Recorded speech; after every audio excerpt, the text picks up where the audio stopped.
Bienvenida o bienvenido a este Deep Dive. Hoy nos metemos en un tema fascinante y rodeado de misterio. El final de la vida terrenal de María, la Madre de Jesucristo.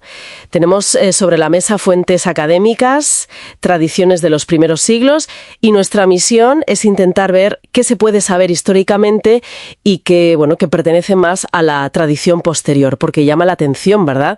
Una figura tan central. Fundamental. Y que las fuentes canónicas, las principales, guarden ese silencio sobre su muerte. Sí, es un silencio notable. Y claro, ese vacío dio lugar a tradiciones como la dormición, la asunción. Vamos a desgranar esto un poco. Si nos vamos al Nuevo Testamento, la última vez que aparece es en Hechos 1, ¿verdad? Exacto. Hechos 1, versículos 13 y 14. Reunida con los apóstoles. Justo después de la ascensión de Jesús. Eso es. Y a partir de ahí... Nada. Silencio absoluto en el canon. Desaparece del registro. No hay relato de su muerte. Efectivamente. Es el famoso argumento del silencio. Que, desde el punto de vista académico, no significa que no muriera, obviamente. Pero los textos del Nuevo Testamento tenían sus propios fines. Claro. Narrar la vida de Jesús, la expansión de la iglesia primitiva, quizás su muerte no encajaba ahí, o no era prioritaria para sus autores. O simplemente no lo consideraron relevante para su propósito. Exacto. Además, el Nuevo Testamento omite muchísimos otros detalles biográficos incluso de los apóstoles. Y luego está ese detalle que a mí siempre me ha parecido muy intrigante. La ausencia casi total de reliquias corporales suyas. Sí. Que contrasta muchísimo con otros santos, mártires. Hay dos supuestas tumbas, ¿no? En Jerusalén y Éfeso. Correcto.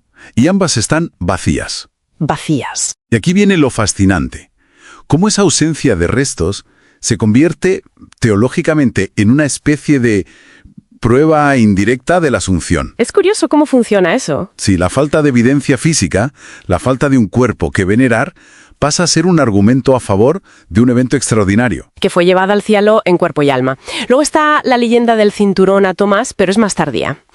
La ausencia general es lo llamativo. Y aquí es donde, para mí, la cosa se pone realmente interesante. Ante el silencio canónico. Pues la piedad popular no se queda quieta. Claro. Empiezan a surgir esos relatos apócrifos, los Transitus Mariae. Los tránsitos de María, sí.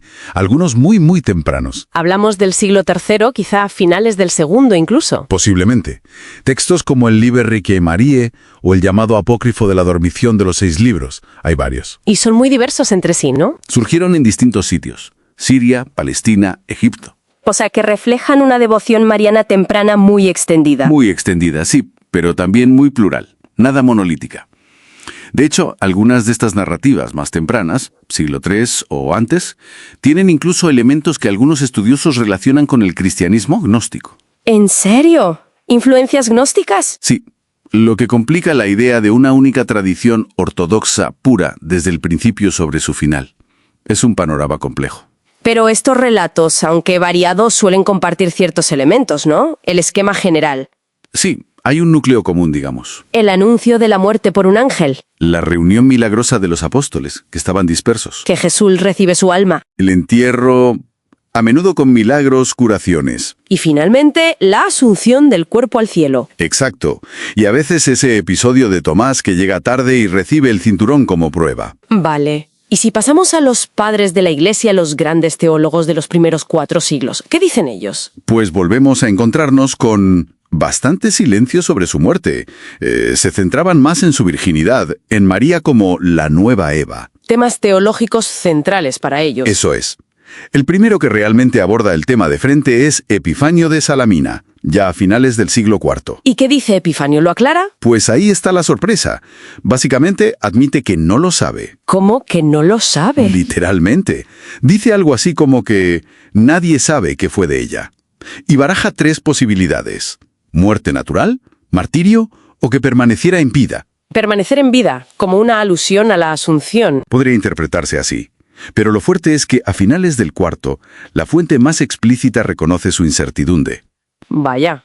O sea que la idea de la Asunción podía existir, pero no era algo establecido. Ni mucho menos unánime en la ortodoxia de la época, no. No era doctrina oficial, claro. Para nada.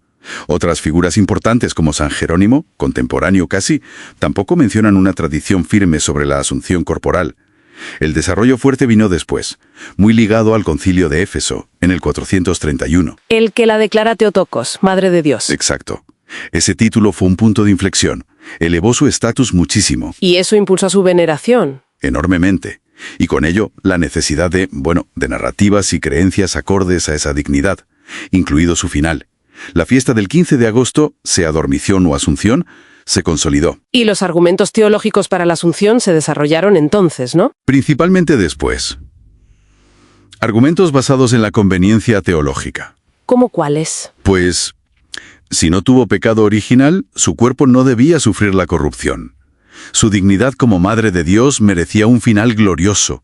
Debía conformarse a Cristo resucitado en cuerpo y alma. Argumentos de peso teológico. Sin duda. Pero son razonamientos teológicos posteriores. No son evidencia histórica directa de los primeros siglos. Es más bien reconstruir un mosaico con muchas piezas faltantes. Entonces, resumiendo un poco, tenemos silencio en las fuentes canónicas más antiguas. Sí, Luego, una explosión de relatos apócrifos, muy diversos, algunos tempranos, y con influencias, digamos, heterodoxas. correcto. Incertidumbre notable entre los grandes teólogos hasta finales del siglo IV. Como vimos con Epifanio. Y un desarrollo posterior de la creencia en la Asunción, ya más basado en la teología y la piedad, sobre todo después de Éfeso 4:31. Exactamente, esa es la secuencia que podemos trazar. Es fascinante ver cómo se construye una creencia tan importante. ¿Lo es? Y quizás un último apunte para darle vueltas.